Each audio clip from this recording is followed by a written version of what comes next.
The broadcast is live. All right. Well, we are live.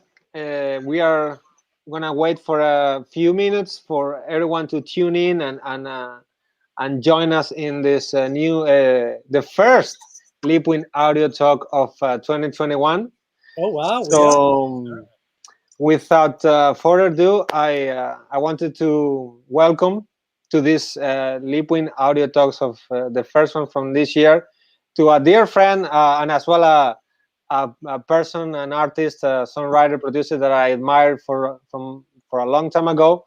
Uh, Today we have our dear friend James Michael. Hello, James. Hey, I was just thinking this morning of how cool is it that you and I met when you were a guest on my podcast. We didn't know each other at all, but you just called into my podcast. You were walking the streets over in Europe somewhere, and it was just the coolest thing to meet this guy walking the streets with this beautiful architecture around talking about music. And I just thought, how awesome is this that we can have this conversation all the way around the world together. And lo and behold, we have since then made great music together. And you now live in LA, and And we are here we friends. are, Alex, talking on Leapwing Audio Talks. That is great. For those of you who do not know who James is, besides being a great human being, a great friend, James Michael is a singer, songwriter, and multi-platinum producer, songwriter, and mixer. He has worked with Halestorm, Duff, Loaf, Kelly Clarkson, Mötley Crüe, and a bunch of other amazing rock artists as well. He's a co-founder, lead singer, songwriter, producer of one of my favorite rock bands called 6 a.m. And well, he lives in Los Angeles, California, where he has his studio, Red Level 3 Studios. Red Level 3. And well, he's the dog dad of Bentley, an amazing dog who is somewhere Right there. there. He loves that cat. He does. But well, I mean, just to for our audience to know how I would like to start this conversation to just how did you start in music? What was your aspirations and dreams when you were like maybe 12, 15 years old, and you were just dreaming about music? Take us there and how everything started. Yeah. Well, when I was a kid, my brother was the one that really introduced me to music. He was really into music, and he would go to the record store and buy vinyl albums and bring them home. So whatever he brought home, that's what got imprinted on me as a kid. So he was listening to the Eagles and the Pretenders and Meatloaf and Queen and all of these kind of very dramatic rock and roll artists. So I very quickly fell in love with that form of expression because it spoke so clearly to me, and it clearly spoke to him as well. So that's how I really got introduced to music, was just from listening to my brother's old vinyl. Okay. And so my first dream was to be a rock star. I would sit at the piano, or I'd sit with the guitar, and I would envision myself singing to 80,000 people, and I would start making up songs. So my goal was really, at some point, it was going to be to write enough music and then to eventually go out to California and become a famous rock star. That was my dream. At the time, Emiliano, I didn't have aspirations to be a producer or even a recording engineer. That didn't come until a little bit later. I would say when I was about 16 years old, my parents, who were very aware of the fact that I was spending a lot of time either at the piano or at the guitar or at the drums creating music, and they were fascinated by that. And they thought, well, maybe this is something that we should nurture a little bit. Maybe we should, support this and maybe encourage him to take it further. So they actually called around and found a local recording studio and booked me some time there. Wow. So that I could go and record a few of these songs that I had written. And the first time we did it, I think I recorded 3 or 4 songs, and they really turned out good. There was a great engineer there that ran the sessions.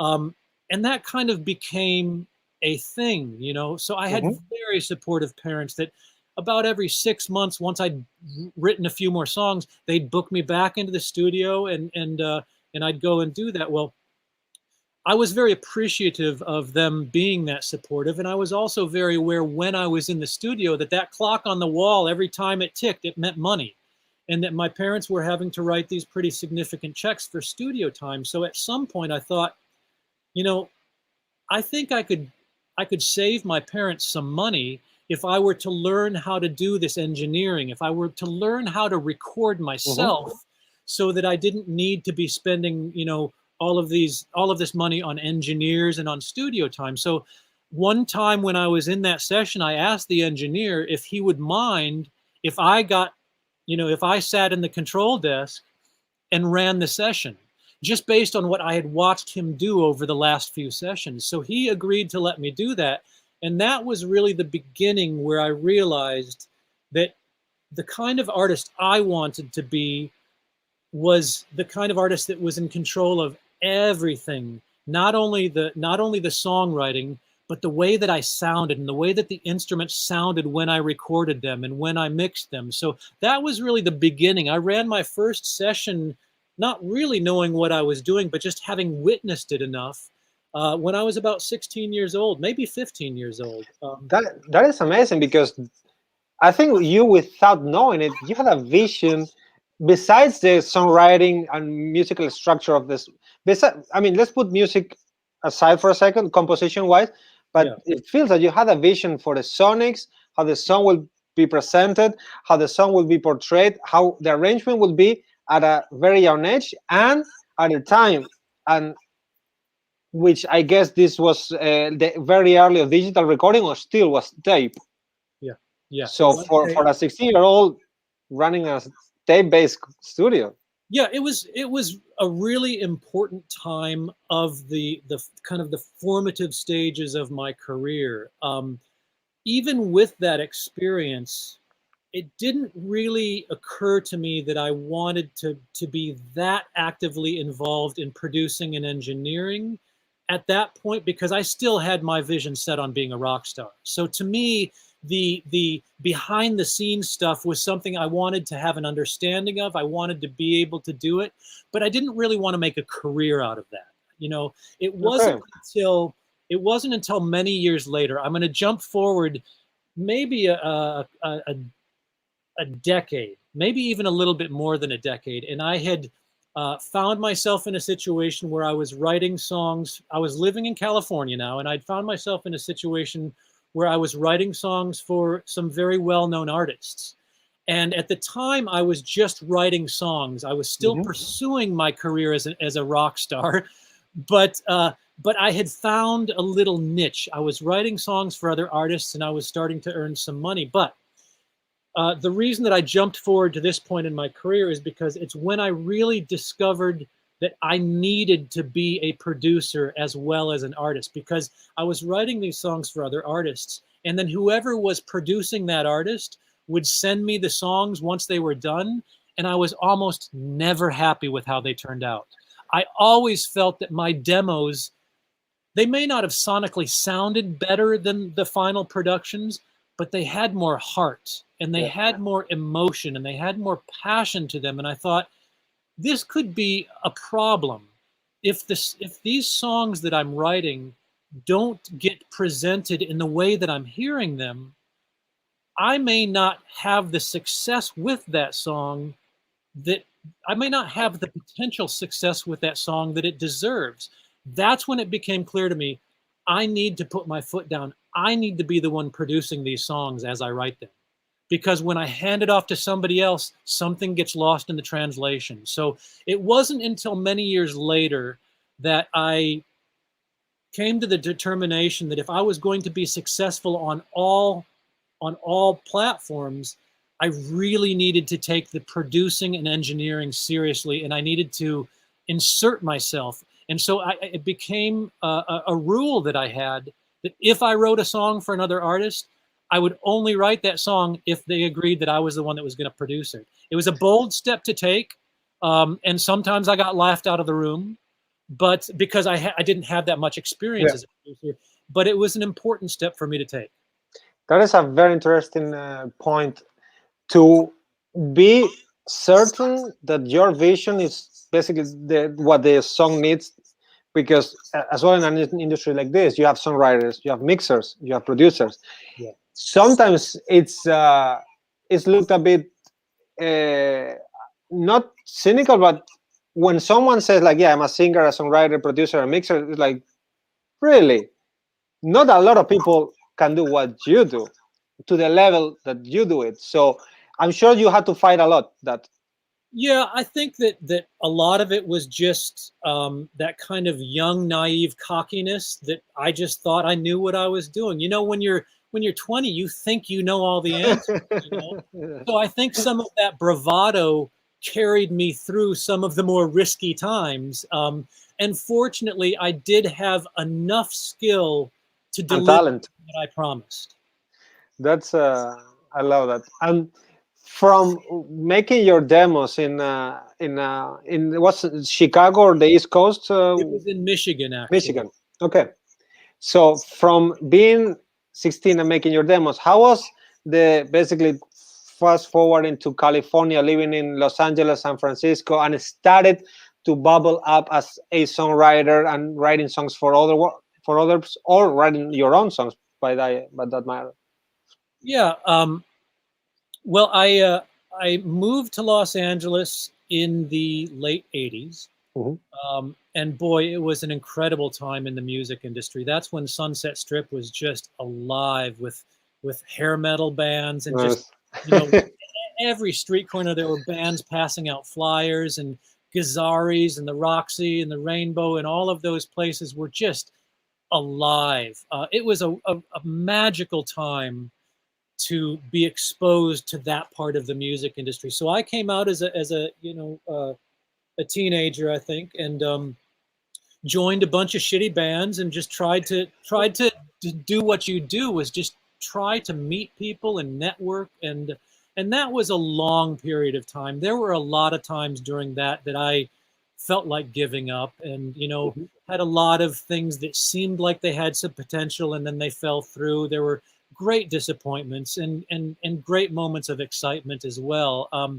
But somewhere around I'm going to say the late '90s, I was living up in San Francisco at the time, and was still dabbling. I was still writing songs, but was doing day jobs, and I was playing at a piano bar to make a living, and I had kind of lost hope. And a friend of mine up in San Francisco told me about this great organization at the time was called the Northern California Songwriters Association. And basically what it was a group of songwriters that had basically put together this organization to give support to one another and to help each other network. And what they would do is they would bring in, like once a month or once every couple of months, they would bring in a panel, and it could be maybe an A&R guy from a record company, or it could be a publisher, or it could be a manager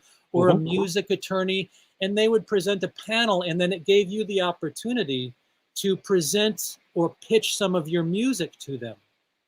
So a friend of mine convinced me to be a part of this and to go to one of these song pitches. My very first song pitch, I took one of my songs and pitched it, and I got accepted. And Wow. out of that very first song pitch, I signed my first publishing deal. Now, it was a small publishing deal based out of Los Angeles. So eventually I moved back down to Los Angeles so I could be closer to this publishing company. And what they would do is set me up with different co-writes, different songwriters to write with, to just basically build my catalog of songs and to hone my craft as a songwriter. It was a long stretch. That was a long stretch where I didn't really have many successes, but I did gain a lot of experience. Okay. But I was really broke. I was struggling to make ends meet. And and I always tell this story because it's an encouraging story and it's kind of a fun story. Um, there came a point through all of this hard work where just because of the connections that I had made and the songs that I had written, eventually I well, actually, the publisher that I first signed my deal with, that publishing company disintegrated, but he went on to work at another record label. And about 5 years after that publishing deal had fizzled out, I got a call from him. And he said, "James, are you still creating music?" And I said, "Yeah, I'm still making music. I said, I'm not doing it full time, but I'm still writing a lot." And he says, "Why don't you send me whatever you're working on right now?" And so I sent him a demo of like 4 or 5 songs. And he immediately called me back and said, "This is great. I think I can get you a record deal," which was just completely unexpected. Wow. A record deal. A record deal. Oh, wow. So I thought, oh, wow. So maybe this dream of being a rock star could actually happen. Now I'm 10 years older at this point. Now I'm probably close to 30 years old. So I signed this record deal, and I made my first album. Now, it was an album called Inhale, and it was a really well-written record. I had taken all of my songwriting experience and all of my kind of producing demo experience and kind of focused it in this one album, and I made this album. Now, the album itself was released, but it didn't do very well. But here's what did happen. It gained the attention of a lot of other people in the industry. So it was one of those albums that was critically acclaimed, even though financially it was a complete flop. But as a result of that, I started meeting people in the industry that were more successful. And one of those people that I met was Nikki Sixx from Mötley Crüe. And he called me one day and he said, I heard your album and I really like the songwriting and the production of it. Would you be interested in writing some songs for the new Mötley Crüe record? Well, of course I would be interested in that.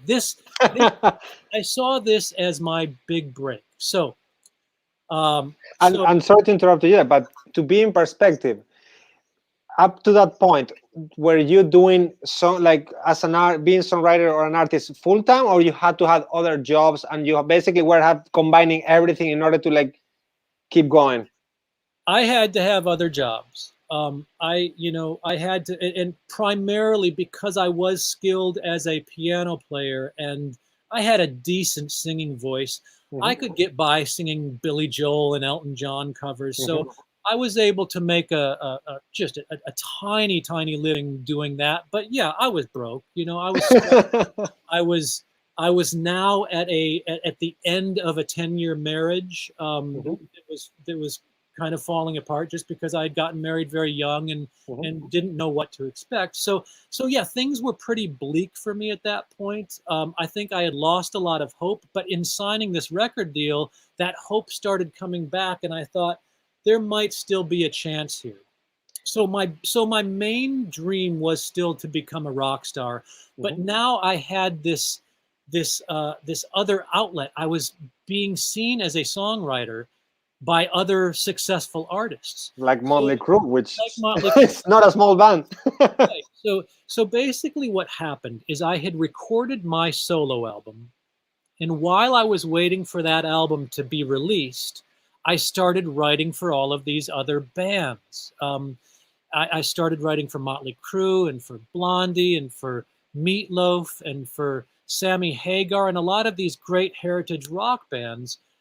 And then something very interesting happened.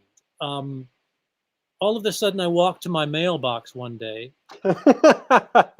and I got a check, and it was more money than I had made in the 10 years previous, all put together.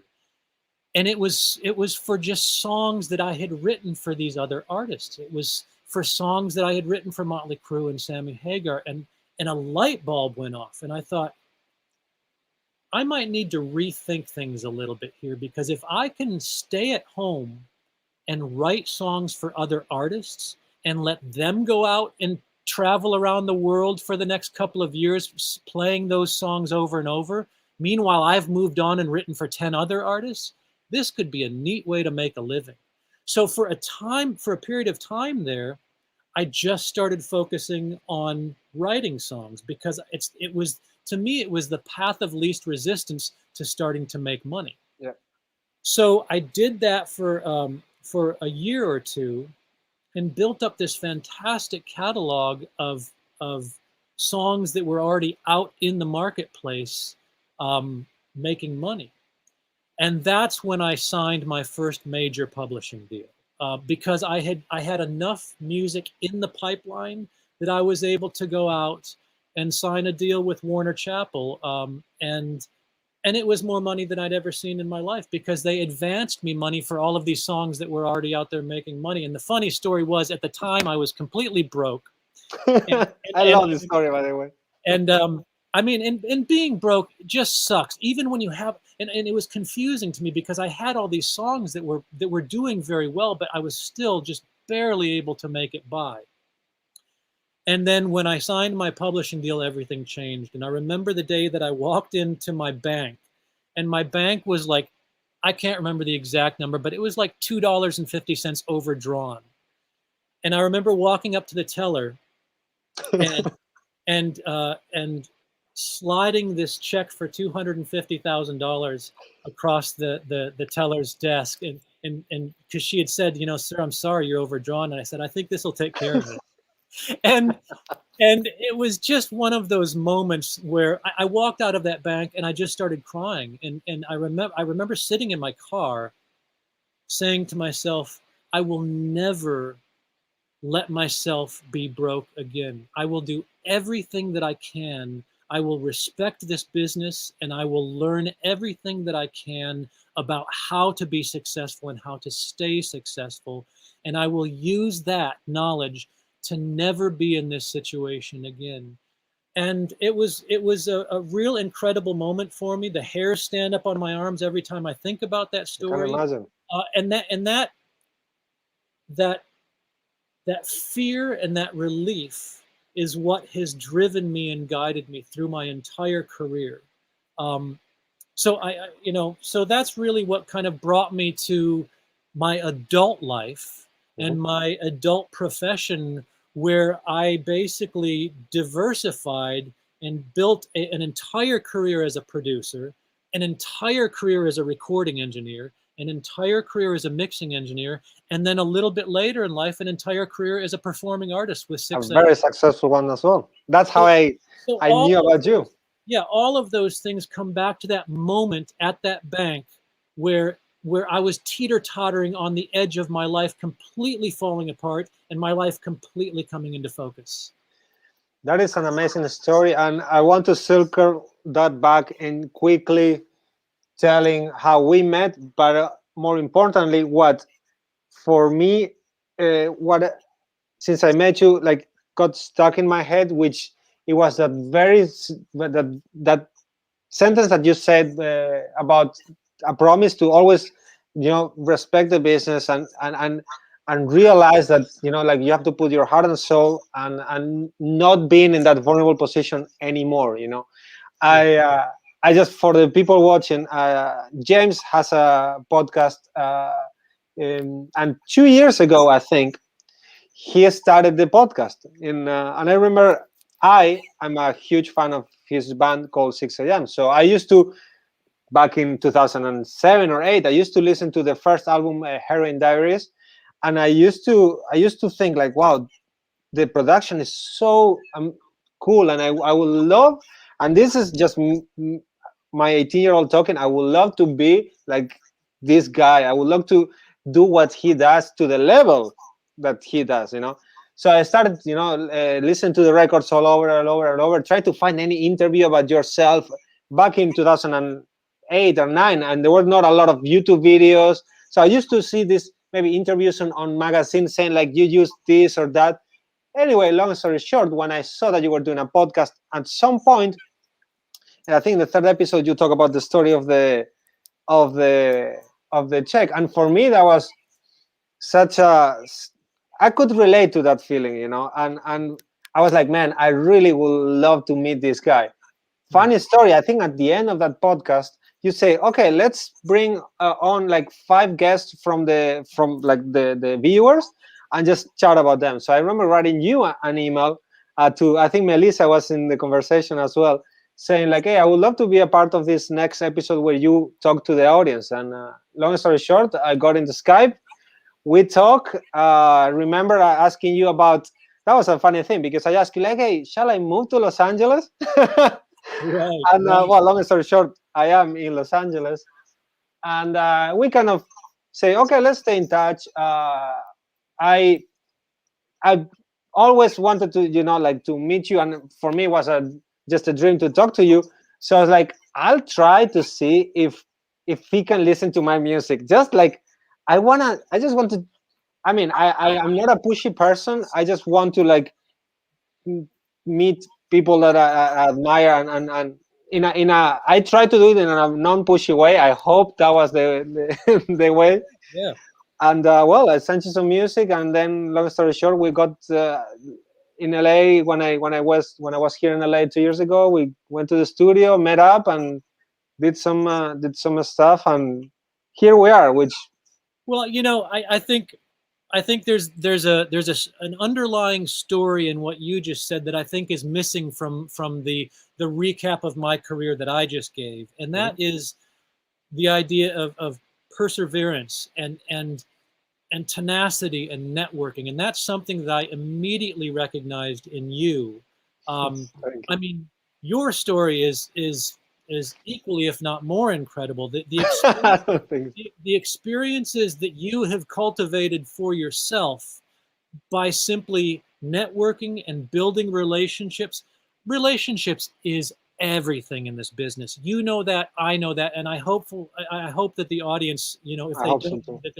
that they grasp that very quickly. Relationships is everything, and you, my friend, are an incredible relationship builder, and that is what has taken you as far, and will continue to take you far. I mean, come on, let's just be honest. A few years ago, we met on a podcast and kind of talked in very general terms about what we like and what we'd like to have happen in music. Within 3 years, you are living in Los Angeles. You're a Grammy-nominated engineer. I mean, come on. That didn't happen just because of skill set. That happened because you had the right skills at the right time in the right situation. True. And because you understood the importance of building relationships. So, let's add the relationship part of this and the perseverance part of this to this bigger picture. I hope the audience like gets that idea of. I think there's a way to truly network and build relationships, and the other way of networking that might not be as effective, or just trying to get stuff from other people, which I'm not a big fan of. I think I'm more like long-term building relationships with people that hopefully become your friends and become maybe people you work with, people that maybe you don't work with, but at least humans that you like to interact with.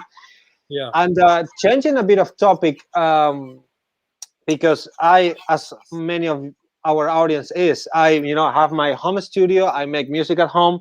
I record it, I mix it, I produce it, I play the instruments. But it's not very often that right now, let me rephrase it. When you did your productions, everything, and you had your home studio early in your career, I remember you saying it wasn't very common for established producers, songwriters to work out of a home studio situation. I'm not saying home studio as a bad quality, but as a environment that you are comfortable with. And I think 6 a.m. first record proved that it's not really the tools that you use. It's at the end what's in your head and how you express it. Because right now, for example, with Billie Eilish, we have the example of like a Grammy-winning artist doing the everything on the bedroom. But when you did it with 6 a.m., having a #1 song in the radio, I remember you saying that it was your home studio where you wrote and you played all the instruments, and basically that was in a time where technology was not what we have right now. So I would like to just know, how was your conviction, and how did you go about, okay, everyone is going to like $1 million studios, but I think I have the songs, I have the skills. How do I get a song in the #1 radio? Yeah, that's a really good question. And to be honest with you, I was a little scared about that. I was a I little can't bit imagine. nervous. I was nervous because my experience was primarily working in big studios at big consoles. You know, I had built up years of experience doing that. And when it came time to make the first 6 a.m. record, I had just finished producing the Scorpions. And that was a huge budget record, just a ridiculous budget. And you know, we were in multiple major studios. But when it came time to do some of the overdubs, I just didn't feel I had an intimate enough setting in these bigger studios. So I brought them back to my home studio to record some guitars. And in doing that, I got some confidence about my home studio because I realized that while the aesthetics weren't very pleasing, I mean, I was basically in a living room with the windows blocked off and foam on the walls. It wasn't glamorous, but it gave me the confidence that I could still get those sounds. I could still, you know, capture the sounds because of my knowledge of engineering. So, you know, whether you're in a shitty little bathroom or you're in a beautifully designed sound booth, if you know how to put the microphone at the right place on the guitar amp and how to, you know, how to EQ things and how to compress things and how to capture that, it really doesn't matter where you are as long as you have the right signal chain. So I got past that nervousness pretty quickly. And then by the time it came time to do the 6 a.m. record, I just thought, why spend $1 million on a bunch of, you know, big studios when I can do most of this stuff myself in a smaller, intimate setting? And by doing it in that smaller, intimate setting, I can afford to take a little bit more time and make sure that I do it right and that I get the sounds right. So I remember when they released Life is Beautiful, which was 6 a.m.'s first single. It was our first big hit. I was nervous because I thought, is this even going to be good enough to be on the radio? Because it wasn't recorded in a big multi-million-dollar studio. But and as well, sorry to interrupt, back then, the home studio idea was not as accepted as, I mean, right now it's like, yeah, sure, everyone does #1 songs in home studios, but back then I'm sure it made you doubt yourself a lot. I did.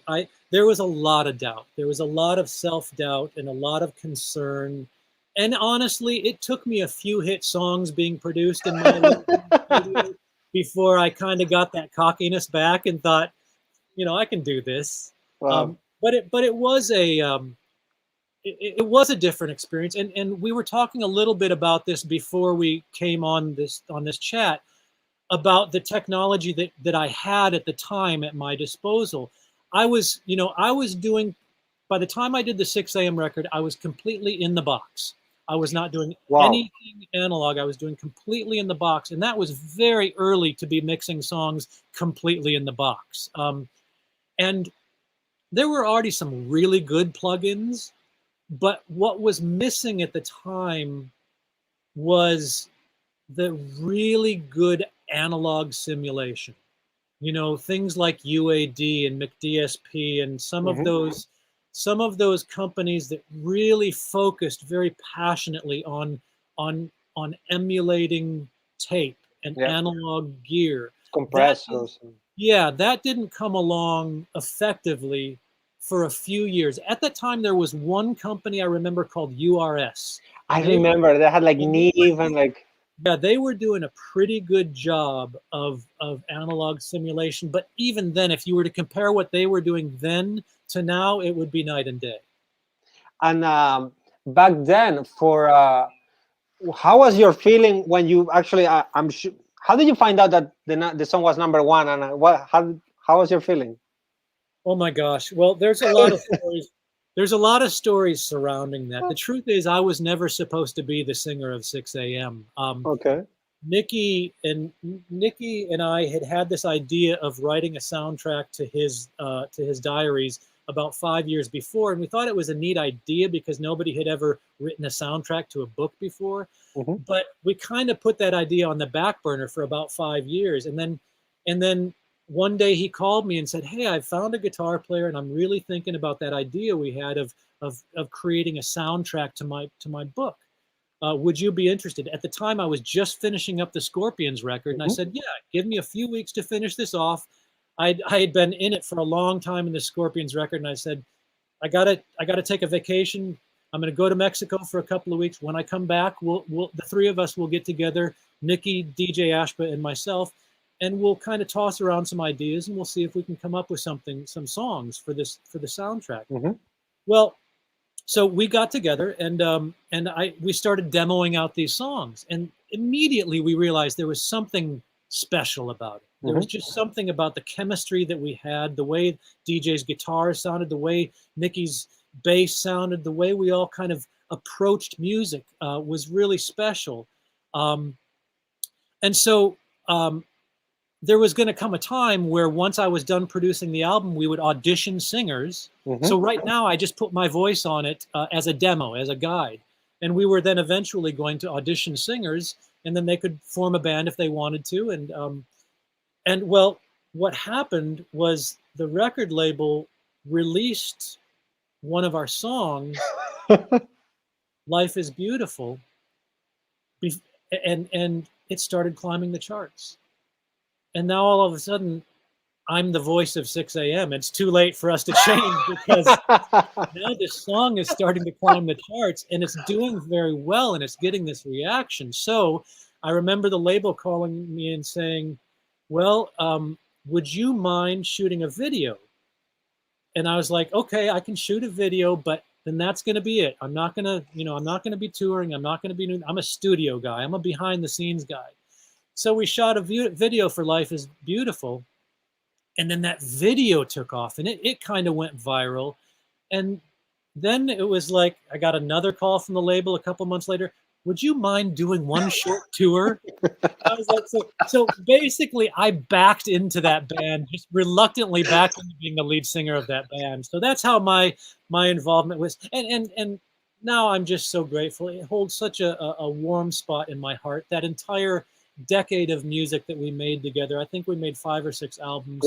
Great albums. And toured the world, and just had an incredible experience. But it was all a very, it was all very unplanned.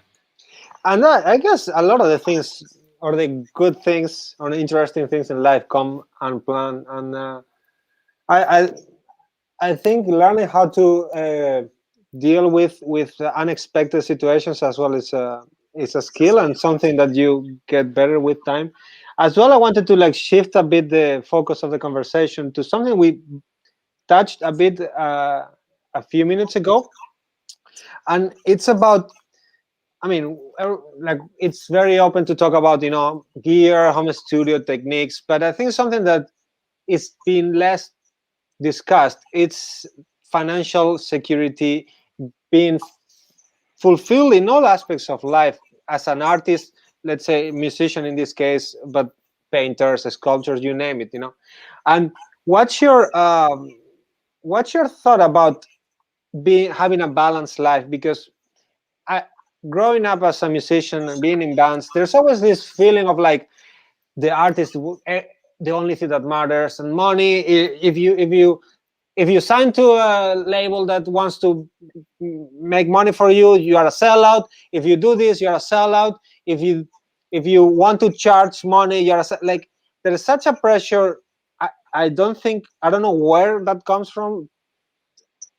I don't know if it's TV or whatever, that people are like, "Oh no, we have to be artists, and doesn't matter. The money is not important." Ignore the fact that we live in a cash-based society. So, what's your, with your experience and everything that you've gone through, what's your take on balance?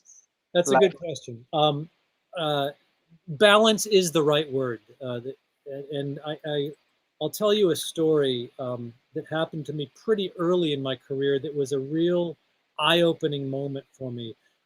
It was when I had signed my first publishing deal, which was a small publishing deal, so I was still very young and inexperienced.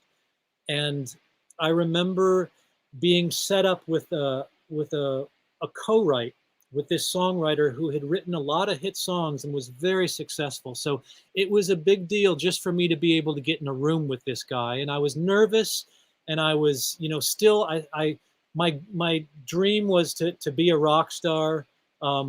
But I still hadn't quite figured out what my role was going to be in this music industry. So I remember going and meeting him, and we got into a conversation about the music business. And he asked me at one point what my goals were with regards to the business part of things. And I thought I would answer him in a way that would impress him. I thought, well, I'm going to say, you know, I don't really care about the money. I'm really in this for the art. I'm really in it for my passion. I don't care about, you know, about the business side of things. I just want to express myself. And he looked at me and said, well, then we're going to cancel this session. I'm not interested in writing with you. And I was so taken aback by that, and I was embarrassed. And I said, why? And he goes, look at me. Look at this house we're in. How do you think I paid for this? You know, I'm a professional songwriter. I am here to make money. Do I love what I do? Yes, but I'm here to make money. If you're not here to make money, then you're asking me to spend my time just helping you with your hobby. And it was such an eye-opening moment for me, and I was so shocked by it. And I kind of had to backtrack a little bit. But the truth is, we didn't write music. We didn't write a song because he had made up his mind. I'm not going to invest my time in this artist. So that was a real eye-opener for me. And I've carried that with me through my entire career, because the word that you used, balance, that was something that I didn't understand at the time. And we do have to understand that this is a business. And if you want to be able to sustain a career, you have to make enough money to sustain that career. So you have to be willing to do things to make that money. We don't live in a perfect world where you can just be a purist, where you can just be an artist and not care. Well, I mean, I guess you could. If you're independently wealthy, you could just make records that if you have a hedge fund, it's good. Yeah, that don't translate and don't need to translate. But for the rest of us, we need to pay our bills. So we need to take this. We need to take this thing that we're so passionate about and remove some of our emotion from it so that we can be smart business people about it. So that balance is something that you learn as you go. And believe me, I didn't learn it all in that one moment, although it scared the shit out of me. And I thought, well, I better learn how to relate with these people a little bit better and convey what I really meant was, I want to be rich. I want to be famous. I want to be successful. And there's no shame on that. You know? And So yeah, it is a constant balance. And I've been very lucky. You know, but I've also spent decades struggling. I know what that struggle is, and I've kind of learned over the years how to work through that struggle and how to use that struggle to my advantage. That struggle worked its way into my songs. You know, for a decade, I had an aching heart, like a lot of us do, not only because of relationships that didn't go right, but because it hurts to struggle. It hurts to be poor. It hurts to be scared, you know, of where your next rent check is going to come from. That hurts, and that works its way into your art. And to top that, off camera, we were talking about your later friend and manager that gave you a piece of advice. I would like you to share that advice with us, because it wasn't really good. Well, when you and I were speaking earlier, you were talking again about that balance, and how do I balance out taking gigs that may not be a stepping stone for my future, but they may put some food on my table. And that's a real balancing act too, because, you know, as a struggling engineer or producer or mixer or even songwriter, you know, you've got to find a way to put food on your table, but you also have to make sure that you're always working up. You're always trading your skills up. You're not trading them across or down. So one day when I was kind of in this phase where I was taking a lot of gigs just to put food on my table, but they weren't really career building gigs, my manager said to me, he said, James, the more time you spend taking gigs like that, the more time you're going to have to take gigs like that. And I thought for a second, whoa, that's exactly right. I need to be a little more cognizant of that balance of putting food on your table, but also holding out for some of these gigs that could be better opportunity gigs that could open future doors, you know? And that's, I don't have the answer for how you know, but I think it's just got to be a gut instinct. I think that you've got to be able to go, okay, I'm spending a little bit too much time taking these gigs that just, you know, that really aren't stepping. What I call rent gigs. Rent gigs. And listen, and believe me, especially now, rent gigs are a beautiful thing. You know? I mean, as well, once you have to, because I always say this, you can always, I mean, no one owes you anything.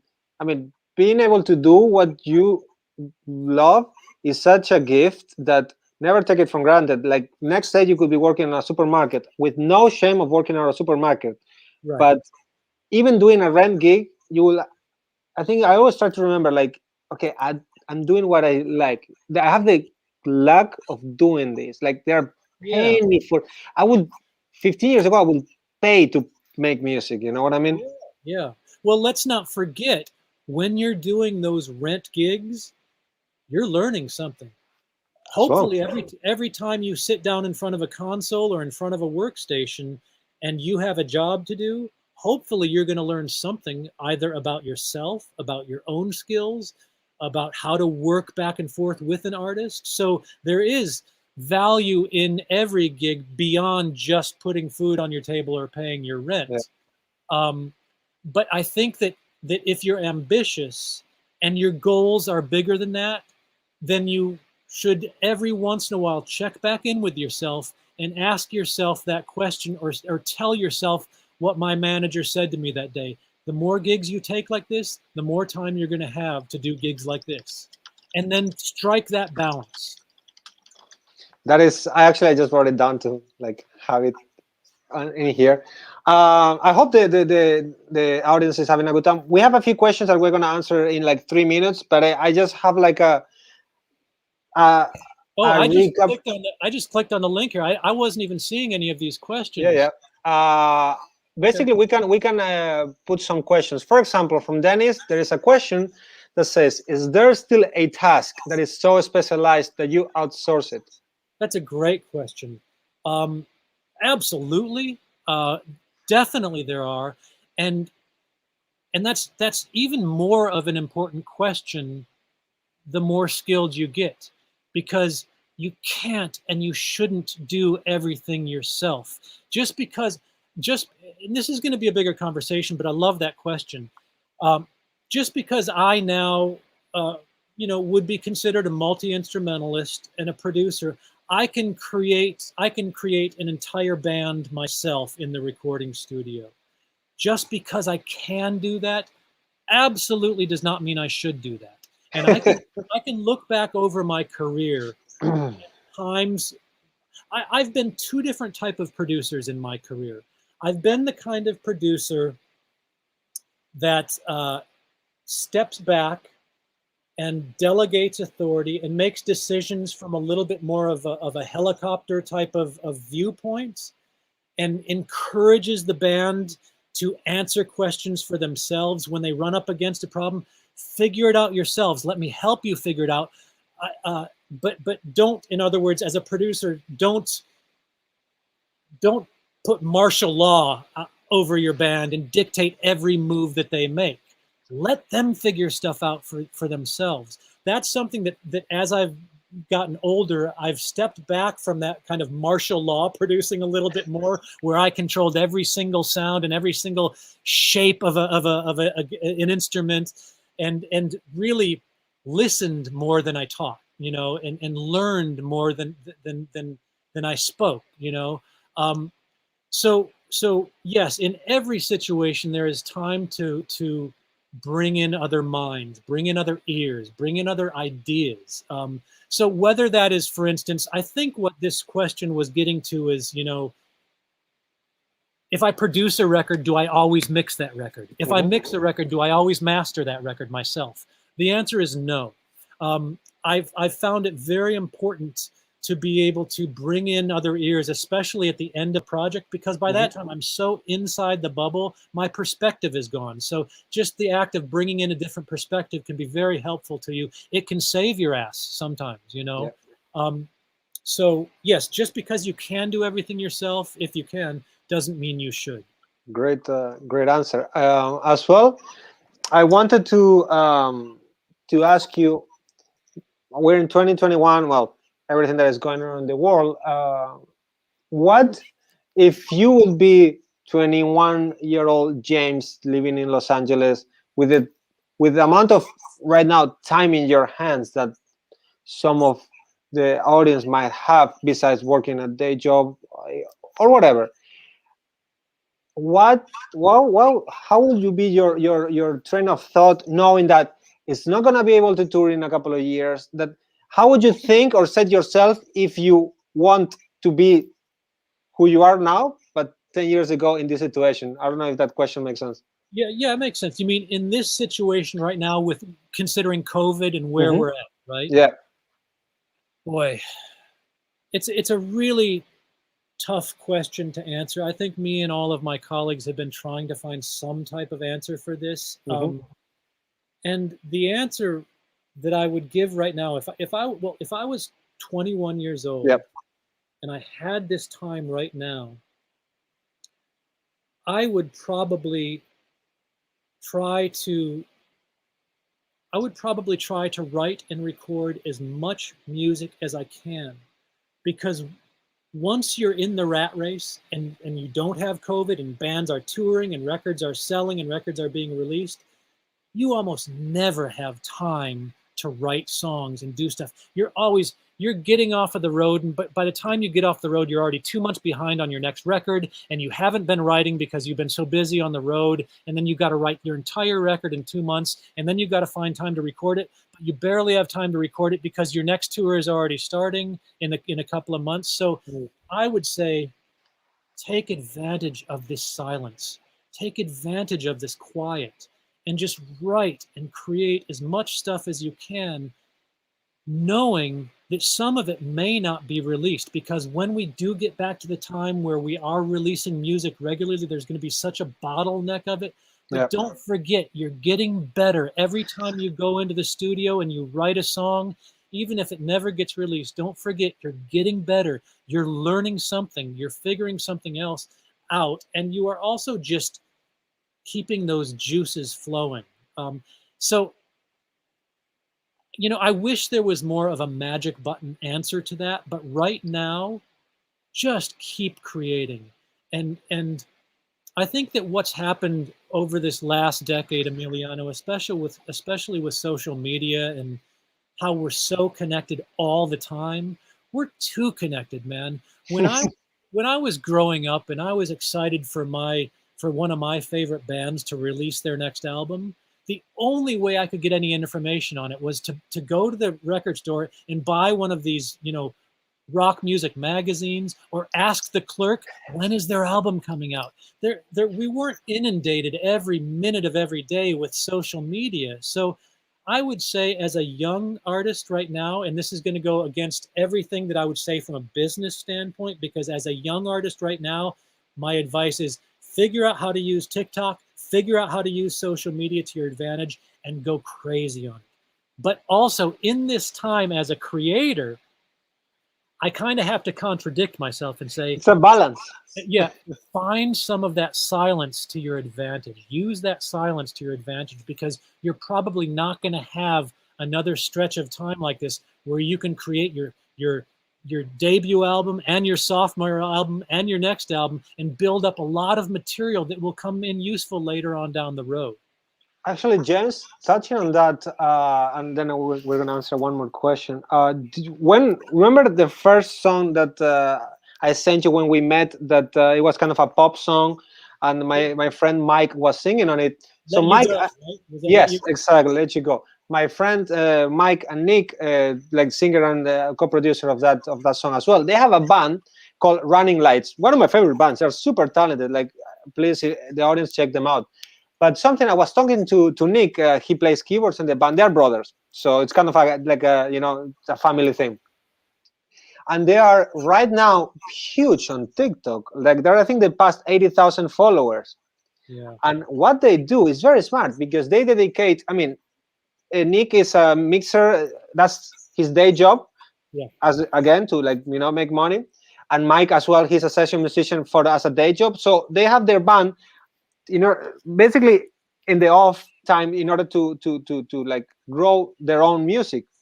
What they do, they allocate certain time of the week to just an entire day to create TikTok videos. So they write a script, like, it's just it's a production. They write a script that, like, okay, we're gonna make 3 videos. One of them is gonna be joking about the latest viral trend. The other one is gonna be to portray, because they all have. There are 3 guys in the band. They're all assumed characters. Yeah. Because in TikTok you have to do fun stuff. So Yeah. they all have their personas, and they write screenplays, short 30-second based on their personas, and they every week they dedicate 1 day to shoot it, record it, and edit it. And the singer does the editing, the drummer does the screenwriting, the keyboard does the shooting with the iPhone, Yeah.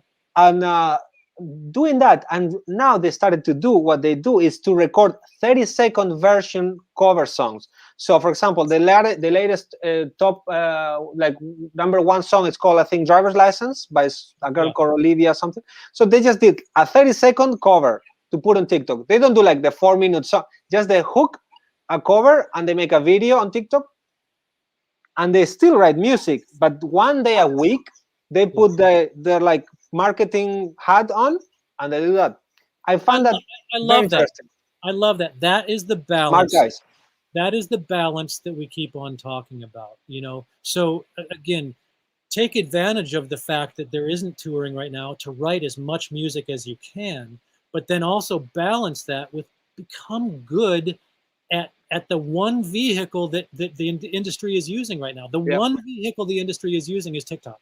I mean, it's just taken over everything. So if you are an up-and-coming artist, you have no excuse. And I'm sorry to say this, my heart hurts for you, because I don't like doing TikTok. I don't like doing the social media stuff at all. In fact, I've pretty much withdrawn from it completely. But it is a necessity for anyone trying to have a career in music now. So as a new up-and-coming artist, you just have no excuse to not. And they are signed to a label. They are not independent. Well, yeah, there you go. I mean, independent or signed to a label. Doesn't matter. I don't care if you're signed to the biggest label on the planet. You have to still be good at social media yourself, or you just aren't going to break through. And that's tough, but that's just the nature of where we're in. Maybe it won't always be this way, I think that once bands can get back out and tour, they can promote themselves through touring. You can discover a new band through touring, but for right now, it's really one of your few outlets, so you might as well get hip to it. Yeah, and to be honest, for me that was because he's a friend and we talk every other week or every month, and I used to look at these things as and again, it's a balance that I always try to keep in myself. I look at them as like, it's too gimmicky. I'm an artist. I'm a songwriter. Like, why do I need to be on there? But they did it in a way that I thought, like, that's a smart. I might have to start doing it. Like, don't hold yourself so precious. Like. Yeah, that's a good point. Don't be so precious about it. And I'll add a little bit to that, especially for rock bands. And rock bands are in kind of a tough spot right now, because up until now, TikTok really isn't a format for rock music. I know that's changing. I know guys like Machine Gun Kelly or some of these younger artists, Youngblood, they're starting to I mean, they're doing fantastic on the social medias, and I guess we could consider them rock. But for rock bands like 6 a.m. in bands from my genre. It's been extremely tough. If there's one thing that I've learned about rock music over this last year with COVID is that, and this is going to be a controversial thing to say, and I'm going to upset a lot of people, and I'm sorry about that. It's just my observation. Rock music is really boring without an audience. We've seen a lot of these great rock bands try to do these virtual concerts where even where the lighting is fantastic and the camera angles are great, but there's no audience there, and it just bores me to tears, and I feel terrible for them because I know what they're trying to do. They're just trying to keep their art moving forward, and they're trying to deliver something wonderful for their fans. But there's just, without the audience, and this is really a testament to how important the audience is in rock music. It is critical. It's crucial to the excitement of rock music. So I think that's why I still, once we can get touring happening again, rock music is going to really come alive again. It's just right now they're in a very, very tough spot. Pop music is a little bit different. Pop music is so production oriented anyway. It's not really necessarily about real performances captured by real musicians. It's more, sample based, and that's wonderful. I love it. I love music. But they get away with it a little bit more. So I think pop music translates on TikTok better than rock music does. But that being said, it doesn't mean that we shouldn't be trying. We shouldn't be trying to explore every avenue that we can, because honestly, I think we're in this for another year. I don't think we're going to see touring for another year. True. But yeah, to be honest, like that's something for me was a learning experience because I was a bit skeptical about the whole TikTok for music artist. Yeah. But they show me the way. Like, and they are friends of mine, and I think they're past 80,000 followers, and you know what? Their music is being listened to. Yeah. And people discover them through TikTok. So at the end, whatever goes in order for people to discover what you want, which is the art of your music. Yeah. I think if I were a young band now, and this might just be me putting my producer hat on. Mm-hmm. If I were a young rock band and I was trying to make headway on TikTok, I would forego all of the high quality recordings. I would get myself into a rehearsal hall with my band and just put one microphone in the center of the room. I don't care how crappy it sounds. That's going to be more exciting to a listening audience than hearing it all professionally produced. Yeah. That's one of the problems that I have with all of these professionally produced live online performances. Okay. They're too produced. They're too clean. When you're at a concert, it doesn't sound that good. It's raucous. Your ears are vibrating. It's just loud. There's people screaming. It's distorted. And so if I were a young rock band, I'd bring that chaos back into performances. I like it. So that's my 2 cents on that. I like the concept. Well, we all 3 minutes over an hour, so I think we are going to be respectful with your time, so we're not going to be any longer. But again, thank you, James, from the bottom of my heart for doing this, because for me it has been amazing. I hope for the audience, and from what I see in the comments, they really liked it as well. This is going to live on our Facebook page and on our YouTube channel, so the ones who haven't maybe tuned in a bit later on, it's going to be fine. You can watch the entire thing in a couple of hours when this live video is re-uploaded to our social media as well. We sometimes take snippets. So I hope everyone in their homes, they are staying safe and they enjoy it. Thanks again, James. Big hug. I hope to see you in person at some point, and when all this, it's a bit normal. You, man. Bentley's missing you. I love he's such a cute dog, and as well, I think it's a good time to take care of more family things, and at the end, it's all about balance. It is, and I guess in my final comments, I would just say to everybody, we're gonna get through this shit, man. It's really tough right now. I think we just need to focus on, like you said, things that are critically important to us. family, friendship, relationships. Be kind. There's so much just vitriol in the world right now, not just in the music industry, but everywhere. And we can all do our part to be a little bit kinder. And you know, my entire career was built basically on relationships and kindness and giving back and being honest, and I think that those are fundamental things that we can all bring with us and keep as kind of a, you know, a compass. Yep. To keep us on track. It's important, especially in this music business. Be a good person. Be true to your word. Well, that's some great words to close this this talk. Again, big hug. Stay safe, James. Thank you for the audience, and I hope to see you everyone very soon. I enjoyed this. We'll see you soon. Ciao, ciao, ciao, ciao.